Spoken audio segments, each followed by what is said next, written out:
आणि आता पाहूयात विधानसभेचा रणसंग्राम। मी महायुतीचा मुख्यमंत्रीपदाचा चेहरा नाही, मुख्यमंत्रीपदाच्या शर्यतीतही मी नाही, एका वृत्तपत्राला दिलेल्या मुलाखतीमध्ये देवेंद्र फडणवीसांचं मोठं वक्तव्य। न मैं मुख्यमंत्री की रेस में हूँ, न मैं अध्यक्ष की रेस में हूँ, ऐसी कोई रेस ही नहीं है। मैं ऐसी किसी रेस में नहीं हूँ। भारतीय जनता पार्टी मेरा घर है, जीना यहाँ मरना यहाँ, इसके सिवा जाना कहा। बटेंगे तो कटेंगे नारा समाजाला एकत्र ठेवण्यासाठी आपण वेगवेगळे झालो तर कटेंगेही, त्यामुळे योगींचा नारा चुकीचा नाही। फडणवीसांकडून योगींच्या वक्तव्याचं समर्थन। का मिजाज और नेशनलिस्ट मिजाज ये समझने में थोड़ा समय उनको लगेगा।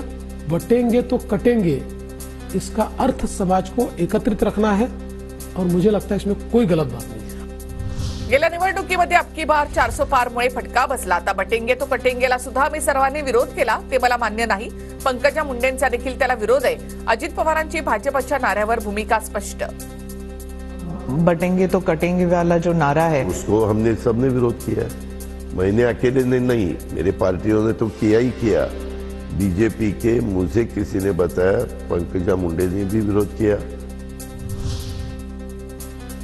योगींचा बटेंगे तो कटेंगे यूपी मध्ये चाललं नाही। योगी आदित्यनाथ लोकसभा निवडणुकीमध्ये त्यांच्याच राज्यामध्ये हरले।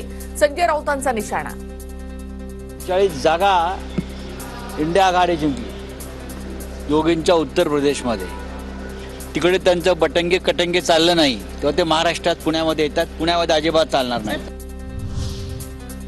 पावसात सभा घेतली की सीट निवडून येते, मतांचा पाऊस पडणारी काळ्या दगडावरची पांढरी रेघ। सांगलीमधल्या शिराळ्यामध्ये पावसात भिजत फडणवीसांचं भाषण।